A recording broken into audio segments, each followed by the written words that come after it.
नमस्कार दोस्तों, कंपटीशन मोर के YouTube चैनल में आपका स्वागत है। मैं संदीप हाजिर हूं आपके लिए लेकर लक्ष्य सीरीज में एक नई वीडियो। दोस्तों, लक्ष्य सीरीज में हम डिस्कस कर रहे हैं विजन आईएएस के PT 365 की और आज बारी है दोस्तों एनवायरमेंट की। और एनवायरमेंट में दोस्तों आज हम विस्तार से चर्चा करेंगे COP15 की, जो कि संयुक्त राष्ट्र जैव विविधता सम्मेलन था, जो कि कनाडा के मॉन्ट्रियल में आयोजित हुआ। दोस्तों, वीडियो शुरू करें इससे पहले आप लोगों को कंपटीशन वॉर यूट्यूब चैनल के ऑफिशियल टेलीग्राम चैनल के बारे में बता देता हूं, जिसका लिंक इस वीडियो के डिस्क्रिप्शन बॉक्स में दिया हुआ है। दोस्तों, टेलीग्राम चैनल पर डेली बेसिस पर शेयर की जाती हैं द हिंदू और PIB की न्यूज, जो कि हिंदी में होती हैं। सबसे खास बात है कि हिंदी में, जो कि इंग्लिश की न्यूज को हिंदी में ट्रांसलेट करके अच्छे से समझने के दृष्टिकोण से शेयर किया जाता है। तो दोस्तों, बहुत सारे लोग चैनल पर जुड़े हैं टेलीग्राम पे और उनको डेली लाइफ में जो करंट अफेयर शेयर की जाती है उनसे उनको फायदा हो रहा है। आप भी जुड़िए और लाभ उठाइए। साथ ही दोस्तों बता दूं, चैनल पर अगर आप नए हैं तो वीडियो को सबसे पहले तो लाइक कर दें, चैनल को सब्सक्राइब कर दें, ताकि वीडियो का नोटिफिकेशन जो भविष्य में वीडियो आने वाली है वो आपको सबसे पहले मिलता रहे। वीडियो को स्किप मत करना, बहुत ज्यादा इंफॉर्मेटिव वीडियो है। ऐसा वीडियो किसी भी यूट्यूब चैनल पर PT 365 के संबंध का नहीं मिलता। तो दोस्तों आइए शुरू करते हैं। संयुक्त राष्ट्र जैव विविधता सम्मेलन, जो कि COP15 हुआ कनाडा के मॉन्ट्रियल में। देख लेते हैं सुर्खियों में क्यों रहा।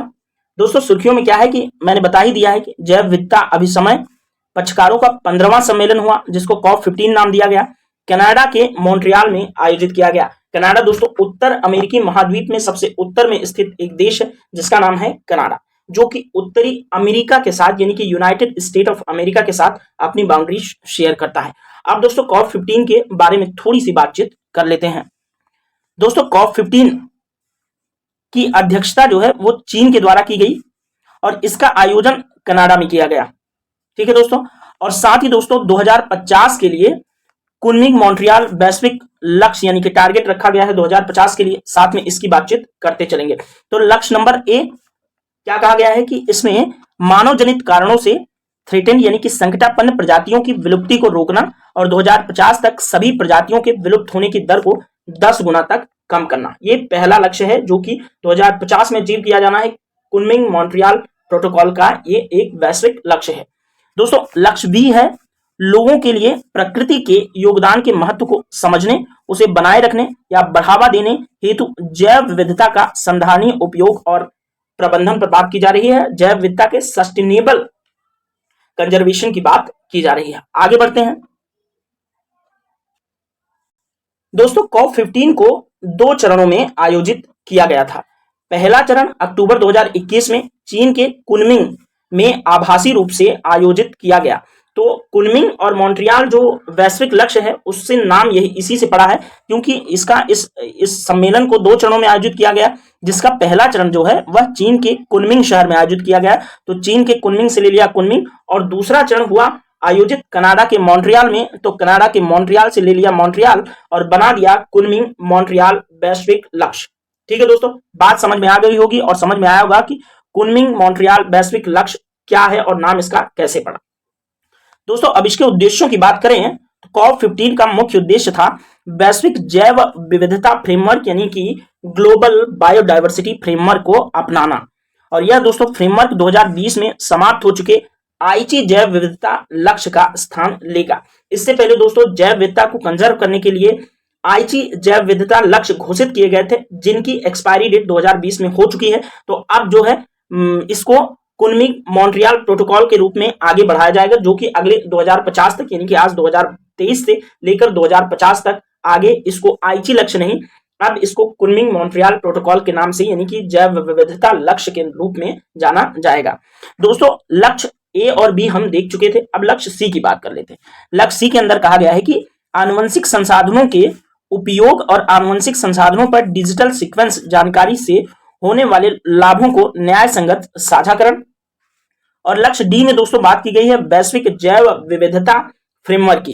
तो इसको लागू कराने के लिए पर्याप्त संसाधनों को विशेष रूप से अल्प विकसित देशों और लघु द्वीपीय विकासशील देशों सहित सभी पक्षकारों के लिए सुलभ कराना है। ठीक है दोस्तों, इतनी बात आपको समझ में आ गई होगी। अब COP15 जो आयोजित हुआ, कॉन्फ्रेंस ऑफ पार्टीज का 15 समिट, उसके अंदर अब रिजल्ट्स क्या निकल के आए, परिणाम क्या हुए, उसको देख लेते हैं।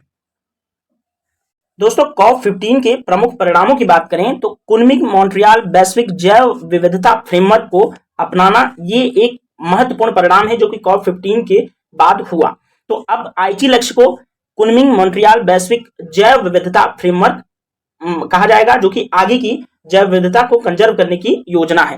दोस्तों ये जीबीएफ जो था, ग्लोबल बायोडायवर्सिटी फ्रेमवर्क, इसका उद्देश्य जैव विविधता की हानि का समाधान, पारितंत्र का पुनरुद्धार और देशज लोगों के अधिकारों की रक्षा करना है।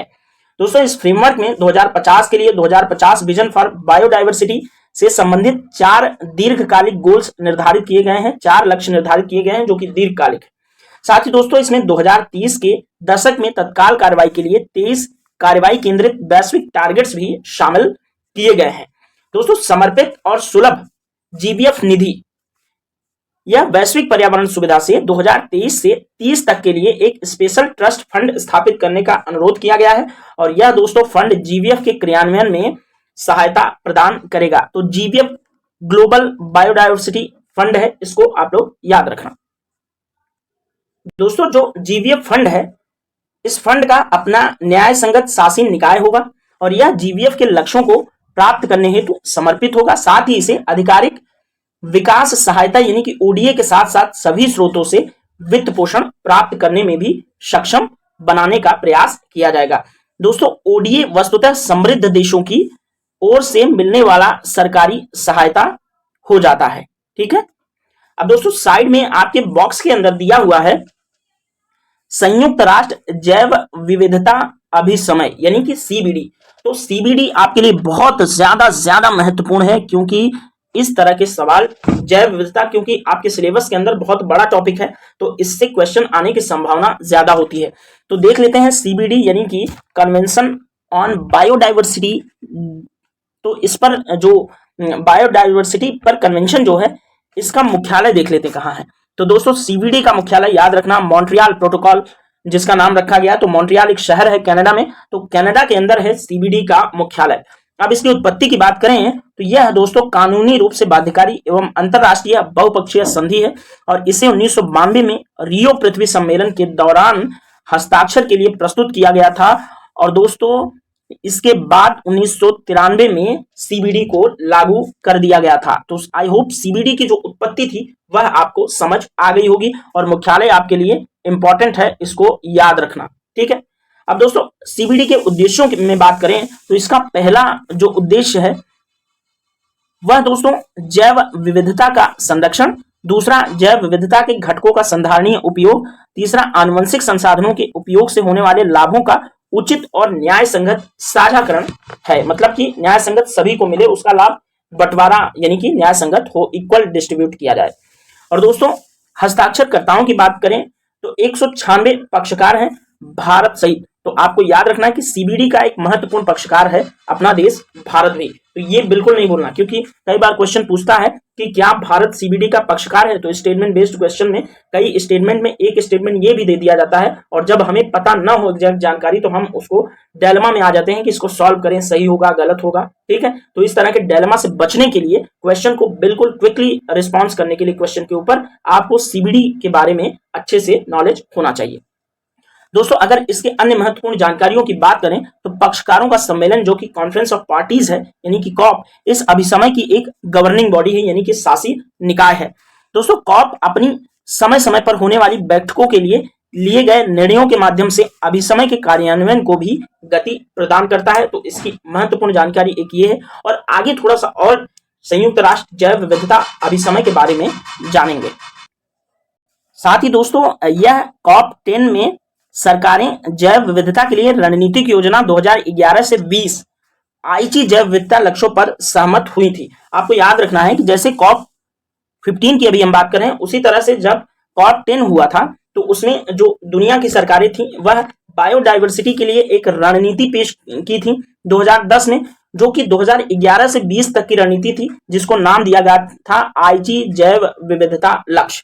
ठीक है दोस्तों, तो 2020 में अब 2011 से 20 तक इसका कार्यकाल था जो कि अब आईची लक्ष्य का पूरा हो चुका है। तो अब कुनमिंग मॉन्ट्रियल प्रोटोकॉल आगे 2050 तक काम करेगा। ये चीज बार बार मैं इसीलिए पॉइंट आउट कर रहा हूं क्योंकि आईची जैव विविधता लक्ष्य बहुत ज्यादा इंपॉर्टेंट था, क्वेश्चन के अंदर पूछा जाता रहा है। तो अब इसका जो एक उत्तराधिकारी जो कन्वेंशन है, प्रोटोकॉल है, वो क्या होगा? तो आप लोगों को कुनमिंग मॉन्ट्रियल जैव विविधता लक्ष्य 2050 याद रखना है। दोस्तों 3 पूरक समझौते हुए, जिसमें पहला जैव सुरक्षा पर कार्टाजेना प्रोटोकॉल था, पहुंच और लाभ साझाकरण पर नगोया प्रोटोकॉल था, साथ ही जैव सुरक्षा पर कार्टाजेना प्रोटोकॉल के दायित्व और निवारण पर नगोया कुआलालंपुर सप्लीमेंट्री प्रोटोकॉल था।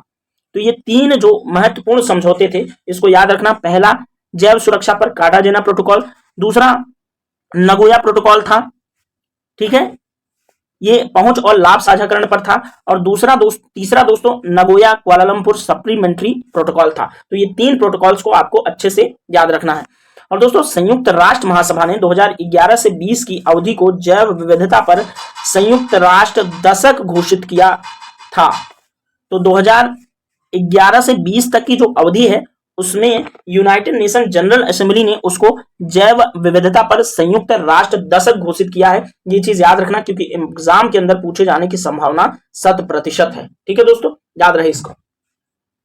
दोस्तों COP15 के अंदर नियोजन, निगरानी और रिपोर्टिंग और समीक्षा के लिए प्रभावी तंत्र भी बनाया गया।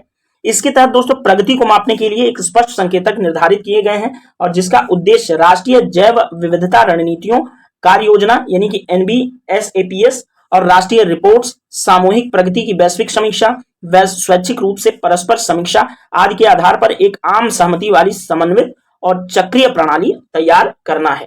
दोस्तों प्रत्येक पक्षकार अपने अपने को KMGBF और इसके गोल्स एवं टारगेट्स के अनुरूप अपडेट करेंगे। और दोस्तों इस जो अपडेटेड NBSAPS को 2024 में जो तुर्की में आयोजित होने वाला है COP16, यानी कि COP15 के बाद अब 16 आएगा, तो वह अगला तुर्की में आयोजित होगा, उसमें एक मानकीकृत प्रारूप में प्रस्तुत करेंगे। यहां पर ये लाइन आपके लिए बहुत ज्यादा इंपॉर्टेंट है, क्योंकि COP15 हुआ तो अब पूछ सकता है कि COP16 किस देश में आयोजित किया जाना है। तो याद रखना COP16 यानी कि COP16 आयोजित किया जाएगा तुर्की के अंदर। अब तुर्की को दोस्तों तुर्की नहीं बोलते, अब तुर्की को तुर्कीये बोलते हैं, ये याद रखना आप लोग, ठीक है। और दोस्तों इसके अलावा पक्षकारों को स्वीकृत मुख्य संकेतकों को शामिल करते हुए 2026 और 2029 में राष्ट्रीय रिपोर्ट प्रस्तुत करनी होंगी, ठीक है। और दोस्तों बॉक्स के अंदर दी हुई है एक महत्वपूर्ण शब्दावली, जिसका नाम है डिजिटल अनुक्रम जानकारी। तो डिजिटल अनुक्रम जानकारी को देख लेते हैं, ठीक है।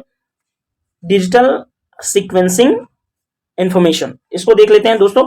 डिजिटल अनुक्रम जानकारी आनुवंशिक संसाधनों से प्राप्त या उससे संबंधित डेटा होता है। यह दोस्तों आनुवंशिक जानकारी, जैव जानकारी, अनुक्रम जानकारी, प्राकृतिक जानकारी, आनुवंशिक अनुक्रम डेटा, न्यूक्लियोटाइड अनुक्रम डेटा या आनुवंशिक संसाधनों को संदर्भित करता है। दोस्तों यह टीकों को बनाने, आक्रामक प्रजातियों को विनियमित करने, पारिस्थितिक तंत्र अनुसंधान, पादप कीटों की पहचान करने, जीन संबंधी दोषों को सुधारने और सजीव की पहचान करने आदि में मदद करता है। तो डिजिटल अनुक्रम जानकारी आपके लिए महत्वपूर्ण हो सकती है, ये चीज आप लोग याद रखना। आइए आगे बढ़ते हैं दोस्तों। COP15 जो सम्मेलन हुआ जैव विविधता का, उसमें एक महत्वपूर्ण और बात हुई, निकल कर आई कि जेंडर प्लान ऑफ एक्शन को अपनाया। तो इस COP15 के अंदर जेंडर प्लान ऑफ एक्शन को अपनाया गया। तो इसका उद्देश्य क्या है दोस्तों? इसका उद्देश्य दोस्तों KMGBF और इससे जुड़े तंत्रों के लैंगिक रूप से जवाबदेही कार्यान्वयन को बढ़ावा देना। तो जेंडर प्लान ऑफ एक्शन भी इसका एक रिजल्ट्स में शामिल है। आगे बढ़ेंगे दोस्तों। आगे कुनमिंग मॉन्ट्रियल 2030 ग्लोबल टारगेट्स जो है उस पर बात की गई है। तो मुख्य रूप से 3 चीजों पर केंद्रित है। पहला, जैव विविधता के समक्ष खतरों को कम करना। दूसरा, संधारणीय उपयोग और लाभ साझाकरण के माध्यम से लोगों की जरूरतों को पूरा करना। और तीसरा, कार्यान्वयन और मुख्य धारा में शामिल करने के लिए साधन और समाधान।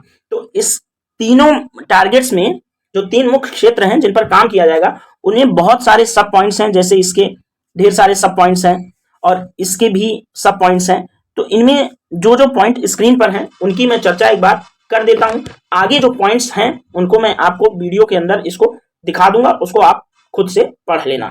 तो ये मुख्य रूप से देखिए, जैव विविधता के समक्ष जो खतरा है उनको कम करने के लिए क्या किया जाएगा कि 2030 तक स्थलीय और समुद्री उपयोग में बदलाव का प्रभावी प्रबंधन करना होगा। अत्यधिक महत्वपूर्ण जैव विविधता वाले क्षेत्रों के नुकसान को शून्य के करीब लाना होगा।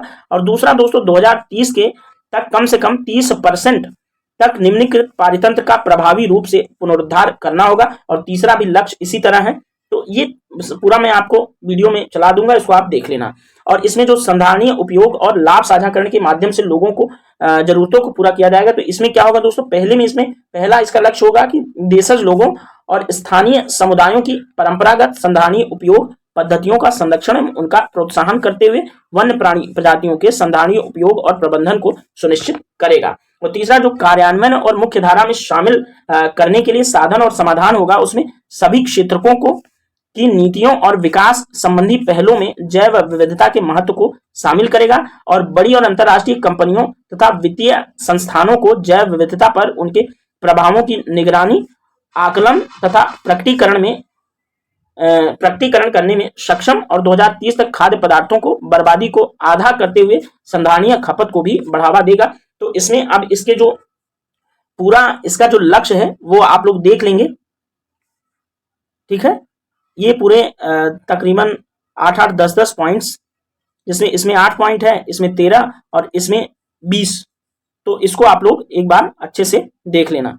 तो दोस्तों अब थोड़ी सी चर्चा हम लोग करेंगे भारत से संबंधित, जो भारत और जैव विविधता अभिसमय है उसमें देख लेंगे कि थोड़ा सा इंडिया सेंट्रिक बातचीत कर लेते हैं, जिससे कि हम लोग भारत के हैं तो हमारे एग्जाम के पॉइंट ऑफ व्यू से जो इंपॉर्टेंट हो वहां से ये चीजें ले लेते हैं, ठीक है। दोस्तों भारत और जैव विविधता अभिसमय यानी कि इंडिया एंड सीबीडी में देखेंगे तो भारत दोस्तों 1994 में इस अभिसमय का पक्षकार बना था। 94 डेट याद रखना कि 1994 में इस कन्वेंशन के अंदर इंडिया शामिल हुआ। साथ ही दोस्तों इस अभिसमय को प्रभावी बनाने में भारत ने 2002 में जैव विविधता कानून भी पारित किया। तो इंडिया का जो जैव विविधता कानून है, अधिनियम है, वह 2002 के अंदर आया। तो 2002 ये भी डेट इंपॉर्टेंट है क्योंकि पीसीएस जो है ना दोस्तों, ये कई बार पूछ चुका है कि भारत ने जैव विविधता अधिनियम या कानून कब पारित किया। तो डेट 2002 आपके लिए इंपॉर्टेंट है।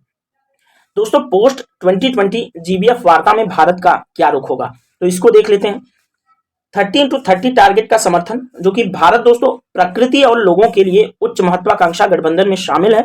और दोस्तों इसीलिए भारत 30x30 टारगेट का समर्थन भी करता है। और साथ ही भारत का मत है कि इसमें अन्य क्षेत्र आधारित प्रभावी संरक्षण उपायों को व्यापक रूप से स्थलीय और समुद्री क्षेत्रों के संरक्षण हेतु प्रयासों के साथ एकीकृत करना चाहिए, ठीक है। दोस्तों आगे देखते हैं इसमें कुछ। साथ ही दोस्तों प्रकृति और लोगों के लिए उच्च महत्वाकांक्षा गठबंधन, जो कि हाई एम्बिशंस कोलिशंस है फॉर नेचर एंड पीपल्स, इसमें यह दोस्तों 100 से अधिक देशों का एक इंटर गवर्नमेंटल समूह है, ग्रुप है। और इसकी सह अध्यक्षता कोस्टारिका, फ्रांस, यूनाइटेड किंगडम, महासागर सह अध्यक्ष के रूप में की जाती है। और दोस्तों यह प्रकृति और लोगों के लिए एक वैश्विक समझौते का समर्थन करता है। और इसका केंद्रीय लक्ष्य 2030 तक विश्व के कम से कम 30% भूमि और महासागर का संरक्षण करना है। दोस्तों 30x30 लक्ष्य को पहली बार 2019 में जारी किया गया था और वर्तमान में 100 से अधिक देश 30x30 लक्ष्य का हिस्सा हैं। तो दोस्तों ये क्लास रही आपके लिए बहुत ज्यादा इंपॉर्टेंट, और आप लोग इस क्लास को बिल्कुल मिस मत करना। और इस वीडियो को जितनी बार आप देखेंगे उतनी बार आपके लिए अलग बातें निकल कर इसमें आएंगी। तो दोस्तों इस सेशन में इतना ही, मिलेंगे किसी अन्य वीडियो में, तब तक के लिए थैंक यू सो मच।